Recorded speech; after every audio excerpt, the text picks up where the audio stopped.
This is Chapter 1, The Wounded Mind. Perhaps you have never thought about it, but on one level or another, all of us are masters. We are masters because we have the power to create and to rule our own lives. Just as societies and religions around the world that create incredible mythologies, we create our own.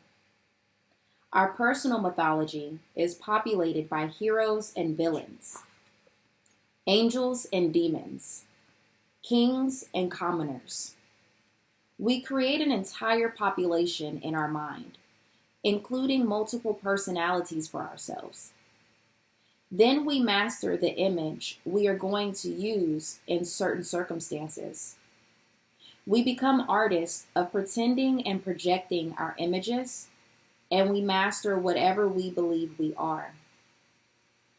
When we meet other people, we classify them right away and assign them a role in our lives. We create an image for others according to what they believe they are. And we do the same thing with everyone and everything around us. You have the power to create. Your power is so strong that whatever you believe comes true. You create yourself. Whatever you believe, you are. You are the way you are because that is what you believe about yourself. Your whole reality, everything you believe, is your creation. You have the same power as any other human in this world. The main difference between you and someone else is how you apply your power, what you create with your power.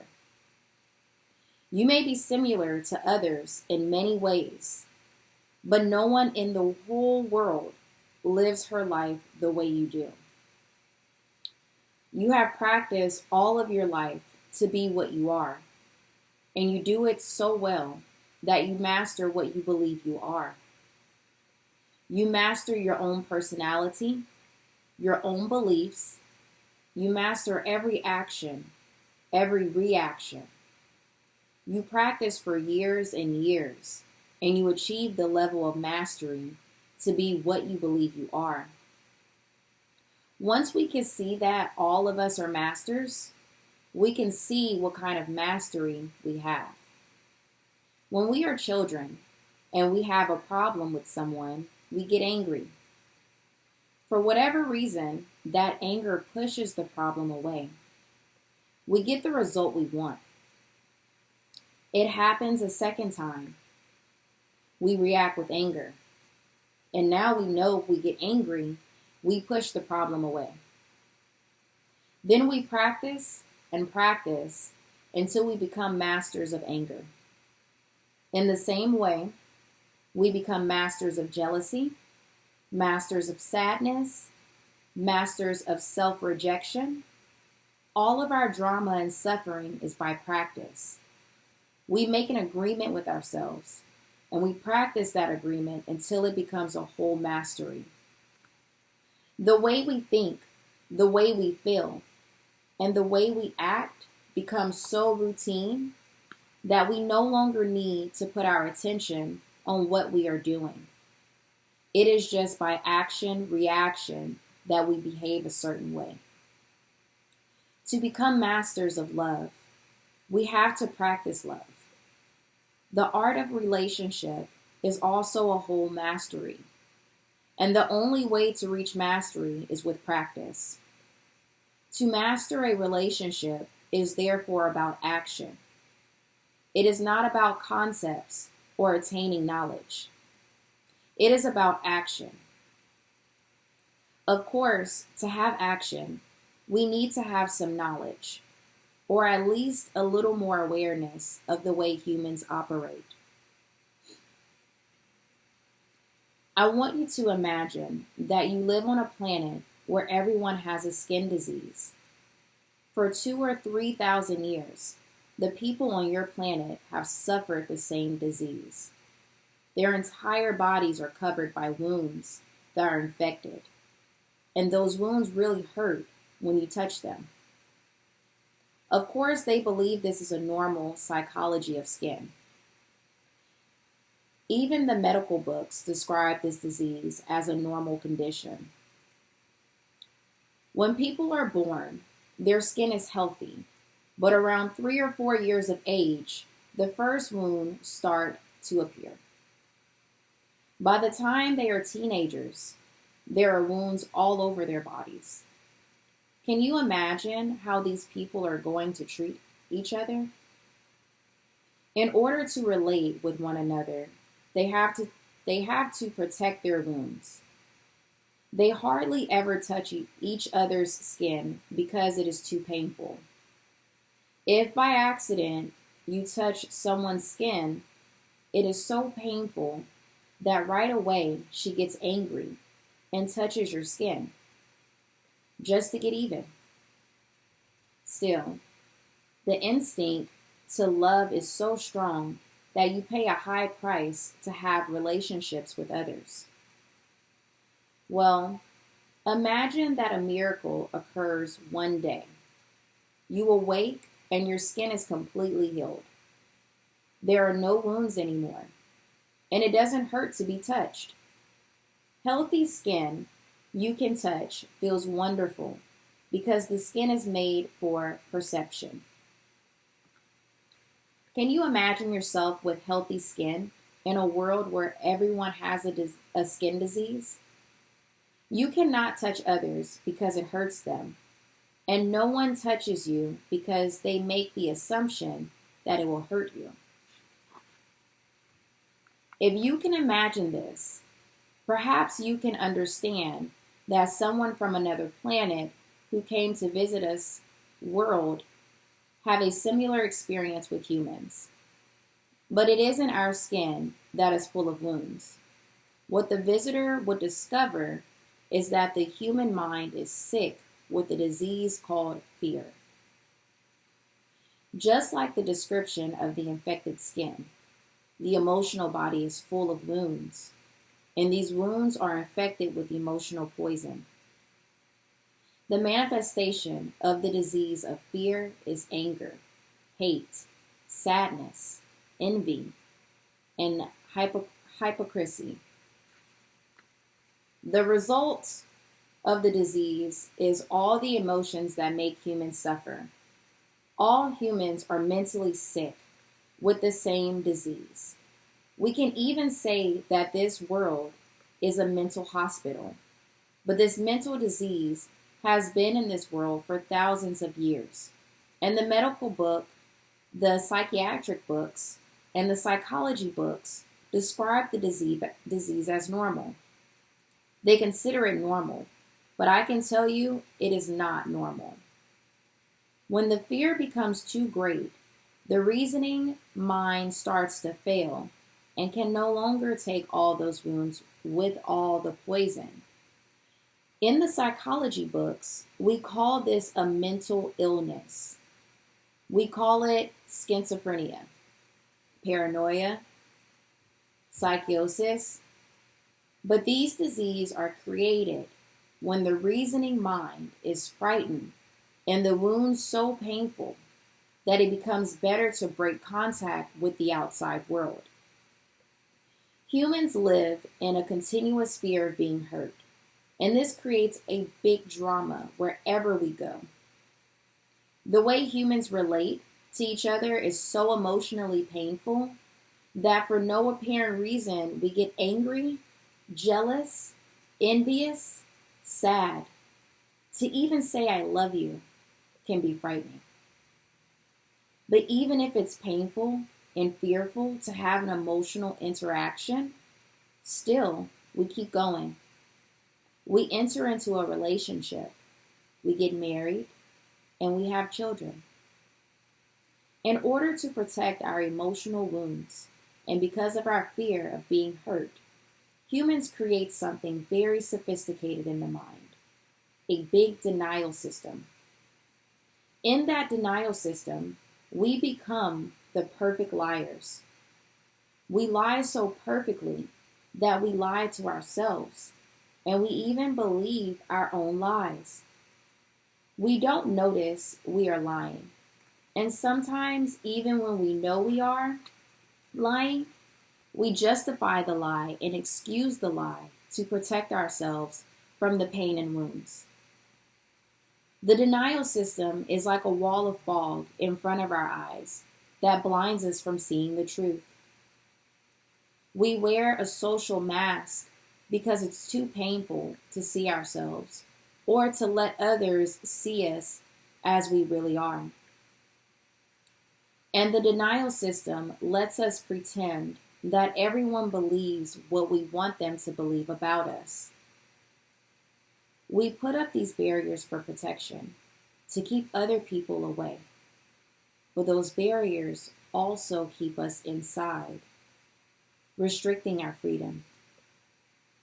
Humans cover themselves and protect themselves. And when someone says, "You are pushing my buttons," it is not exactly true. What is true is that you are touching a wound in his mind, and he reacts because it hurts. When you are aware that everyone around you has emotional wounds with emotional poison, you can easily understand the relationship of humans and what the Toltecs call the dream of hell. From the Toltec perspective, everything we believe about ourselves and everything we know about our world is a dream. If you look at any religious description of hell, it is the same as human society, the way we dream. Hell is a place of suffering, a place of fear, a place of war and violence, a place of judgment and no justice, a place of punishment that never ends. There are humans versus humans in a jungle of predators. Humans full of judgment, full of blame, full of guilt, full of emotional poison, envy, anger, hate, sadness, suffering. We create all these little demons in our mind because we have learned to dream hell in our own life. Each of us creates a personal dream for our own self, but the humans before us created a big outside dream, the dream of human society. The outside dream, or the dream of the planet, is the collective dream of billions of dreamers. The big dream includes all the rules of society, its laws, its religions, its different cultures, and ways to be. All of this information stored inside our mind is like 1,000 voices talking to us at once. The Toltecs call this the mitote. The real us is pure love. We are life. The real us has nothing to do with the dream. But the mitote keeps us from seeing what we really are. When you see the dream from this perspective, if you have the awareness of what you are, you see the nonsense behaviors of humans, and it becomes amusing. What for everyone else is a big drama, for you becomes a comedy. You can see humans suffering over something that is not important, that is not even real. But we have no choice. We are born in this society. We grow up in this society. And we learn to be like everyone else, playing nonsense all the time, competing with mere nonsense. Imagine that you could visit a planet where everyone has different kind of emotional mind. The way they relate to each other is always in happiness, always in love, always in peace. Now imagine that one day you awake on this planet and you no longer have wounds in your emotional body. You are no longer afraid to be who you are. Whatever someone says about you, whatever they do, you don't take it personally, and it doesn't hurt anymore. You no longer need to protect yourself. You are not afraid to love, to share, to open your heart. but no one else is like you. How can you relate with people who are emotionally wounded and sick with fear? When a when a human is born, the emotional mind, the emotional body is completely healthy. Maybe around 3 or 4 years of age, the first wounds in the emotional body start to appear and get infected with emotional poison. But if you observe children who are 2 or 3 years old, if you see how they behave, they are playing all the time. You see them laughing all the time. Their imagination is so powerful, and the way they dream is an adventure of exploration. When something is wrong, they react and defend themselves. But then they just let go and turn their attention to the moment again, to play again, to explore and have fun again. They are living in the moment. They are not ashamed of the past. They are not worried about the future. Little children express what they feel, and they are not afraid to love. The happiest moments in our lives are when we are playing just like children, when we are singing and dancing, when we are exploring and creating just for fun. It is wonderful when we behave like a child, because this is the normal human mind, the normal human tendency. As children, we are innocent, and it is natural for us to express love. But what has happened to us? What has happened to the whole world? What has happened is that when we are children, the adults already have that mental disease, and they are highly contagious. How do they pass this disease to us? They hook our attention, and they teach us to be like them. That is how we pass our disease to our children.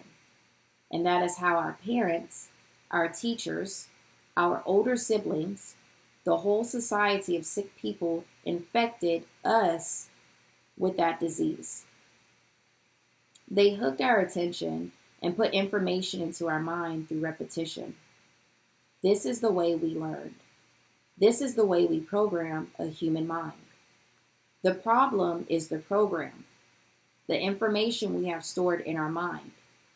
By hooking the attention, we teach children a language, how to read, how to behave, how to dream.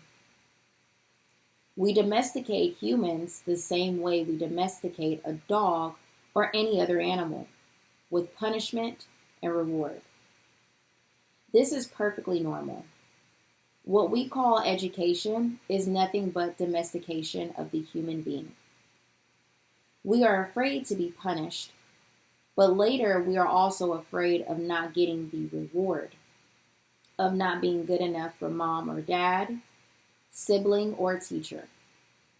The need to be accepted is born. Before that, we don't care whether we are accepted or not. People's opinions are not important. They are not important because we just want to play and we live in the present.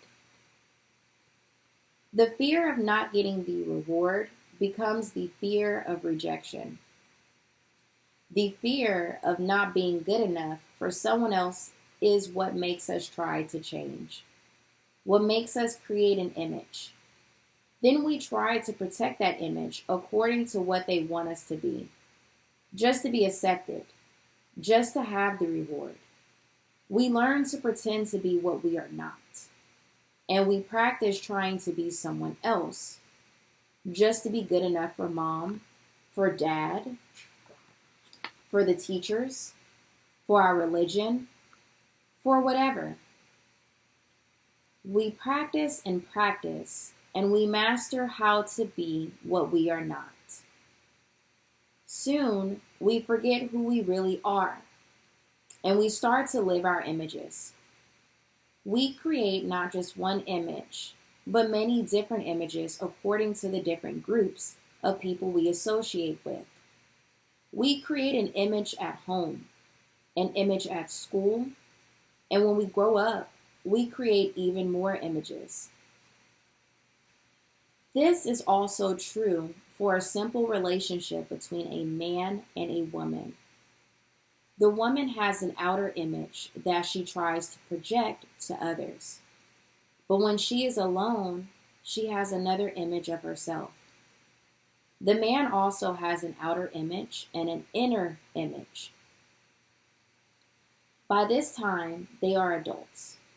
The inner image and the outer image are so different that they hardly match anymore. In the relationship between a man and a woman, there are 4 images at least. How can they really know each other? They don't. They can only try to understand the image. But there are more images to consider. When a man meets a woman, he makes an image of her from his point of view. And the woman makes an image of the man from her point of view. Then he tries to make her fit the image he makes for her, and she tries to make him fit the image she makes for him. Now there are 6 images between them. Of course, they are lying to each other. Even if they don't know they are lying, their relationship is based on fear. It is based on lies. It is not based on truth, because they cannot see through all that fog. In the period when we are little children, there is no conflict with the images we pretend to be. Our images are not really challenged until we begin to interact with the outside world and no longer have our parents' protection. This is why being a teenager is particularly different. Even if we are prepared to support and defend our images, as soon as we try to project our images to the outside world, the world fights back. The outside world starts proving to us, not just privately but publicly, that we are not what we pretend to be. Let's take an example of a teenage boy who pretends to be very intelligent. He goes to a debate at school, and in that debate, someone who is more intelligent and more prepared wins the debate and makes him look ridiculous in front of everyone. He will try to explain and excuse and justify his image in front of his peers. He will be so kind to everyone and will try to save his image in front of them, but he knows he is lying. Of course, he tries his best not to break in front of his peers, but as soon as he is alone and sees himself in a mirror, he goes to break and breaks the mirror. He hates himself. He feels that he is so stupid, that he is the worst. There is a big discrepancy between the inner image and the image he tries to project to the outside world. The bigger the discrepancy, the more difficult the adaptation to the society dream, and the less love he will have for himself. Between the image he pretends to be and the inner image when he is alone are lies and more lies. Both images are completely out of touch with reality. They are false. But he doesn't see that. Maybe someone else can see that. But he is completely blind. His denial system tries to protect the wounds, but the wounds are real. And he is hurting because he is trying so hard to defend an image. When we are children, we learn that everyone's opinions are important, and we rule our lives according to those opinions. A simple opinion from someone can put us deeper into hell. An opinion that is not even true. You look ugly. You are wrong. You are stupid. Opinions have a lot of power over the nonsense behavior of people who live in hell. That is why we need to hear that we are good, that we are doing well, that we are beautiful. How do I look? How was what I said? How am I doing? We need to hear the opinions of others because we are domesticated and we can be manipulated by those opinions. That is why we seek recognition from other people. We need emotional support from other people. We need to be accepted by the outside dream, via other people. That is why teenagers drink alcohol, take drugs, or start smoking. It is just to be accepted by other people who have all the opinions. It is just to be considered cool. So many humans are suffering because of all the false images we try to project. Humans pretend to be something very important, but at the same time, we believe we are nothing. We work so hard to become someone in that society dream, to be recognized and approved by others. We try so hard to be important, to be a winner, to be powerful, to be rich, to be famous, to express our personal dream, and to impose our dream onto other people around us. Why? Because humans believe the dream is real, and we take it very seriously. And that's the ending of chapter 1.